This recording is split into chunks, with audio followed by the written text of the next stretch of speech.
Got another shirt. 4-inch. What are you doing? I'll drop my hand. Showtime, kid. We used to use wooden sticks for guns when we were kids. And here we are, I'm still a kid when we're doing the movie, except now I got this thing that's like handcrafted Czechoslovakian machine gun. And when I point it at someone and pull the trigger, it makes holes in them and the blood comes flying out. So fuck yeah, man, that was fun. The attack on the Palapa was one of the most fun scenes I've ever been involved in because there were so many guys, there was so much gunfire. The explosion of the helicopter, all that stuff. I mean, it was amazing of how many rounds of ammunition went off in that thing. And I don't remember one person getting hurt. You see Craig over there, who's the second unit director? When he started this project, he was black-haired 2 weeks ago. Just mapped out every single detail, every explosion, an incredible amount of action. Okay, here we go. Now, by the number. If the gentlemen that are doing the pre-light can get in their position so we can see how long it's going to take, it'd be terrific. I'd like you to run to every mark you have for the pre-light, all right? Basically, for me, I shot list everything. And what I'll do, I'll write a brief synopsis of an action sequence, and I'll construct a shot list. And in doing so, I'll itemize every aspect of the stunt. Okay, another rehearsal from the top without the squeeze. It'll be from the action cue, all right? And action. Move! Obviously, you can see we do the stunts, but what you see on film is the optimum in that illusion. It's like a magic trick. And if we can do that, we've accomplished what we set out to do. When you see this film, it's going to have a scope a lot of battle sequences haven't had. I've tried to put the audience into the midst of the battle instead of let them view it from an outside viewpoint. But I've taken Arnold, Carl, all the principals here, and I've tied them into the major explosion. So the audience, I think, really overall are going to feel like they're part of this film.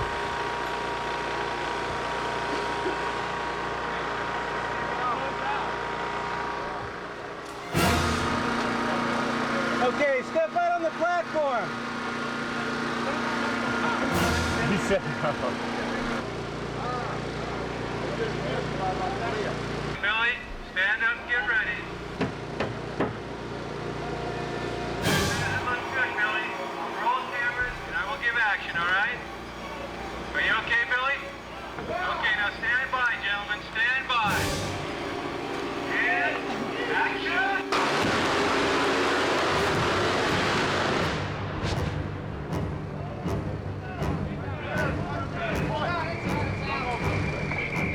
I'll tell you what, we've probably got some of the best stuntmen in town here. And they're from all different groups, independents. We've got some of Hollywood's finest here. Really a good bunch. Wonderful. I wouldn't change a thing. I wouldn't change nothing. Cierren mejor la palapa, por favor. Detrás de la grúa que quiera irse para allá. In. Okay, Jimmy, are you ready? 1 second. The mortar on the ground over there, there's a mortar up in the roof. All right? Good.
And we've taken it to the max here as far as safety is concerned, but the bottom line is we've created the illusion that the audience is going to feel like these actors were indeed part of this battle sequence, as well as themselves.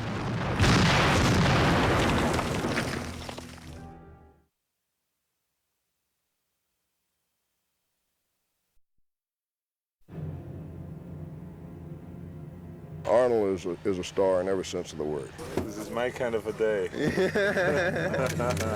A star is not only to sell tickets, he's got to take command of the set and be a leader. We move. 5-meter spread. No sound. Well, working with Arnold Schwarzenegger is a pleasure. Consummate professional. Totally prepared.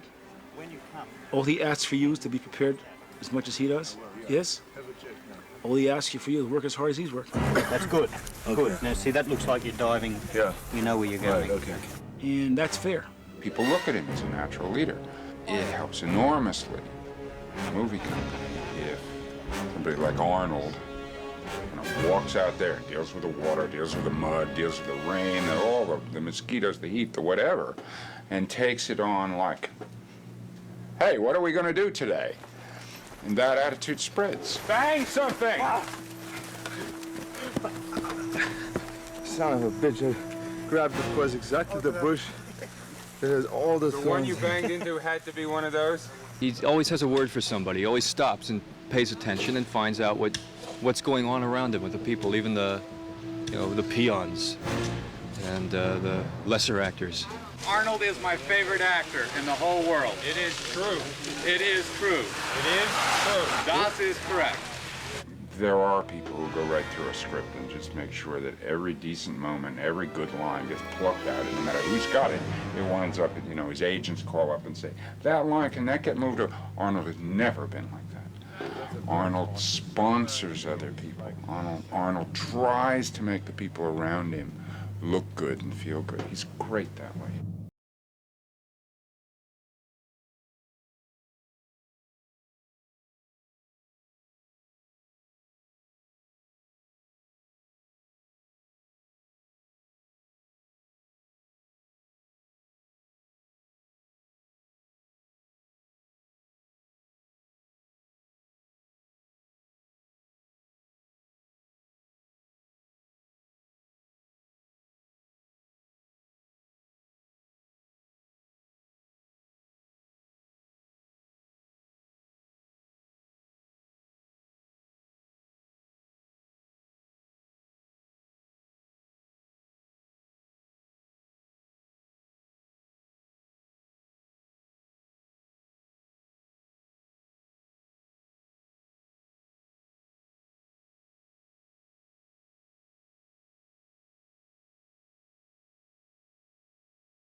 Joel, because it's really a family. And I'm working with a great team of guys, and we're having a good time down there.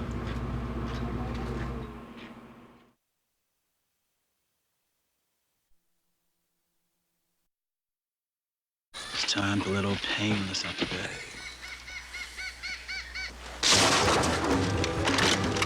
Payback time. Jesse had the Gatling gun. It's a mammoth weapon. When old Painless came out of the sock, it tore things up. I'm the first person in film history to shoot this weapon handheld. Not even Rambo can say that.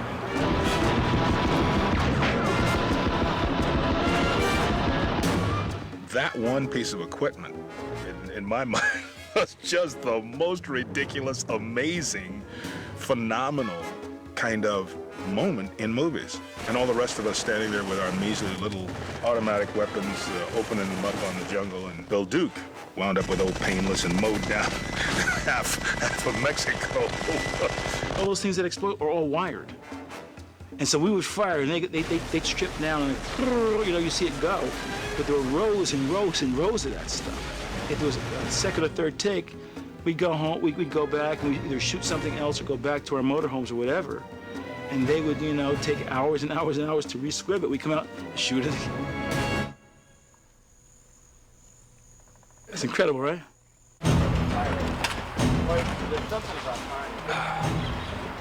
Firing mechanisms right back here. Shoots off of there. And see, all these barrels will spin towards my left.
It was pretty impressive when you stood right there, and when you stood next to this piece of equipment and it was going off. Yeah, the gun was so awesome that even the stunt guys who have seen everything there is to see were like,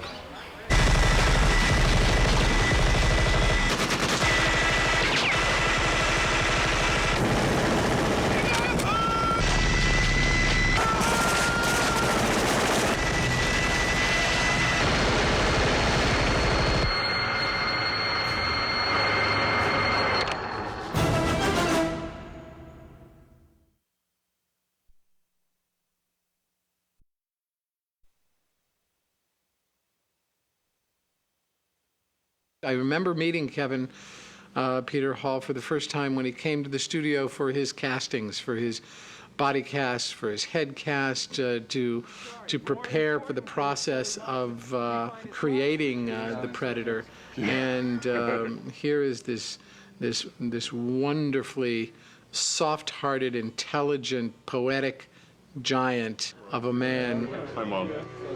What are you doing Mom here? out there? Yeah, that's my mom. That's your mom? What are you doing here in the middle of Mexico? That's amazing. Get home. Go home. Where's Dad? Kevin Peter Hall was our Predator. Arnold, I'm looking for you, babe. And he was in Predator too. Don't mind the master in the background. He was just a really sweetheart of a guy, you know, big and tall and, you know, and soft and sweet inside. I need another finger. Oh. Thank you. Kevin Peter Hall was a great kid. He got a lot of work playing monsters because he was 7 feet 6 inches tall. And when you look at Kevin Peter Hall in that wardrobe, makeup, and with that size, and you see him against Arnold, you believe, ooh, Arnie's in trouble. He made it work. Kevin Peter Hall really made the thing work. That's your lollipop gift. Okay. You can't breathe for 5 hours.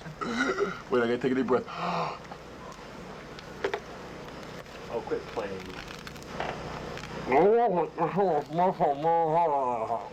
Hey, that's that kind of language, sister. Kevin was an extremely professional actor when it came to the suit and his longevity in it. He complained very little. He probably stayed in the suit. It's hard for me to recollect exactly the time, but I don't remember ever having to lose shots because he couldn't be in the suit any longer. I am Predator, master of the universe. What is you? He would stay in for hours. Fortunately, it was designed in such a way that the head could come on and off very quickly. So he would be in the suit, but we would in fact take the head off between shots and allow as much, air and breathing as possible. He was amazingly professional. Every part you take on proposes certain kinds of challenges, and being in the suit makes other kind of challenges because you wonder how much of your performance is actually going to come through. Most people think that when you prepare for a role for this, it's mostly just physical. It's mostly just jogging and push-ups and movement, and all of that's very important. Endurance is very important to be inside a suit. It's very hot, and it's really rough work. But there was also a lot of thought into what kind of movement, what kind of planet he came from. You work on the inner things that are going on in the character, just like as you would in any character, in the suit or out of the suit. He was a ballet dancer, and a martial arts expert. He was probably one of the kindest human beings I've ever met. A gentle giant, he was like a very sweet, kind-hearted human being, and had many good conversations with him. Would meet him on auditions and see him on the streets. Hey man, how you doing? I remember Predators. That was my favorite role, and just a really great guy, And I really am sorry that he passed. I have, just in general, the fondest memories of Kevin.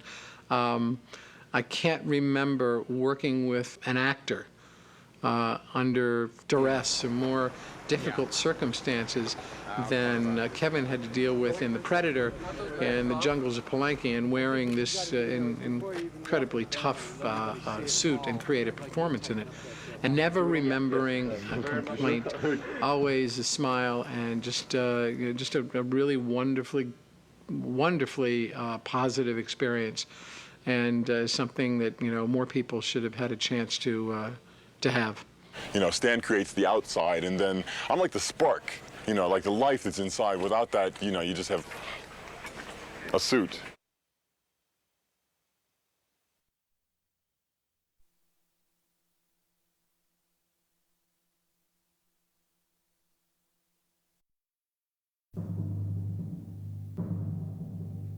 In the story, all the gentlemen have camouflage makeup when they hit the jungle. So they have to have the camouflage look, which has to match every day. The wounds that, occur to each individual during the show, the sweat, all the different variables that make them appear to be in the jungle. We had a whole bunch of military books in regards to different makeups. The problem was that if you get too much camoufage on them, you lose the individual. With the different makeups, it helps distinguish the characters as you're watching them. And you also get to know them. You'll see Bill Duke, who's very dark-skinned anyway, doesn't wear any camouflage makeup. Somewhere the skin is lighter brown on his nose and his cheeks.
Because it's earlier in the show. I'm doing scenes up in the 100 sequence up here. The camouflage is less because they've been running for 2 days, and of course they don't stop in the jungle and pull out their mirror and go, you know, and freshen up their camouflage. Hiking up and down the hills, trying to find a place to put my makeup case on so I can open the lid and get into it and start working. They're waiting over here, you know, they've got everything's ready, they're waiting for me, and I'm doing things, and I can't find a place to just open my case because it sits downhill and I open and everything falls out. The heat itself, you know, does things to the skin. They swallow their makeup, the skin, you know, absorbs it as they sweat and everything, and the skin breathes. It's a whole lot different than doing it on the back lot at Universal. There is no comparison. With somebody's rolling here. I was wondering if we ever roll before lunch. Now we're rolling. Hi. Originally, they wanted me to build these mud appliances, these things to glue onto a skin that looked like mud, and I said, guys, out here in the jungle with this heat and perspiration, the man will come out 110 pounds at the end of the show. He'll just die inside anything that's that constrictive. What we've done is we've taken clay. It's in a powder form, comes in sacks of about 100 pounds a sack. Mix it with water, and then an ingredient called methacil, which is an inert compound, which gives it some thickness and also kind of solidifies. We'll take it, put it in these 30-gallon drums that we've built, or they're actually like water tanks about so high. They have a 3/4-inch nozzle outlet on it that we will shoot the stuff out of a hose, like a garden hose, with a fantail end on the end of it, and just put them up against the wall, just like we're stuccoing the side of a house. Say, turn around, Arnold, and hopefully all will go well. You're not dirty enough. Bro. It was my feeling that that would be the simplest way to keep continuity and make it simple on Arnold so that in between takes or during lunchtime, he can get the stuff off with a hose, you know, with water. It'll just wash right off. They're doing another shot like this. I know. Oh, yeah. In the meantime, yeah. Right now. Right. Otherwise, you really can't get cleaned up. No, I will get cleaned up anyway. Yeah. For sure. I think it's lunch like this for now. We work real close with special effects. The special effects men on a show like this where you have people who are getting, you know, the sides of their head blown off or arms cut off, things like that. The most fun I've had is seeing the picture of myself dead, hanging from the tree. So I'm going to take the body, it's all disemboweled. And as I said, after the movie, I could have it. I'm going to put bean dip in the middle of it and serve things out of it. That's what I'm getting out of the movie anyway. So what it boils down to is there's a very definite line now. If it goes on the skin of a human being, makeup special effects. If it goes on a dummy or a body or anything other than that, special effects. And that's the line. But a lot of times we give on both sides because we need the help of the other, you know, the other team. There's no push-pull, no struggle. It's just work. Get it done, get the best effect.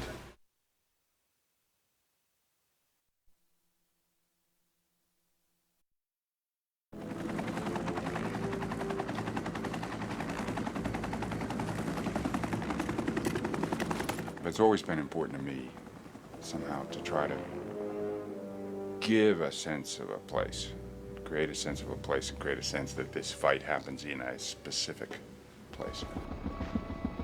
Because it was in an isolated environment, it had wonderful theatrical possibilities. You could make it all spooky. You could create whatever world you needed, which ultimately we did. We're obviously trying to create a mystery and a threat, you know, because it's a film. It's I suppose it's a horror film. And this one, the design has just got to be taken out of the jungle. First off, access to the really good jungle is a problem, because that's the reason it's really good jungle is because nobody's been in there. And so we have to, for the most part, create a jungle look in more accessible places. You lose it here, you're in a world of hurt. For the most part, we started by watering. We got water trucks and fire hoses and started about 3 or 4 weeks before we started filming them, and just watering to get the dust and the dirt off the leaves, and then also to just try and get the jungle to start greening up. We're in a place that has a wet and dry season, and it's nice to be here in the dry season. And it'd be great to be here in the wet season to shoot the movie. I don't think we'd all survive, but that's another issue. So we're trying to make the jungle revert. The bits of the jungle that survive the dry season best are all in valleys, and that's where we've been working. And I mean, every day is a steep climb up or down. We've tried it in some places to make it very kind of claustrophobic, in other places to widen it out a little bit, to give kind of a sense of either peril. It had some giant trees in it, and we just added some more, and to make it like the land of the giants, to make it all primordial.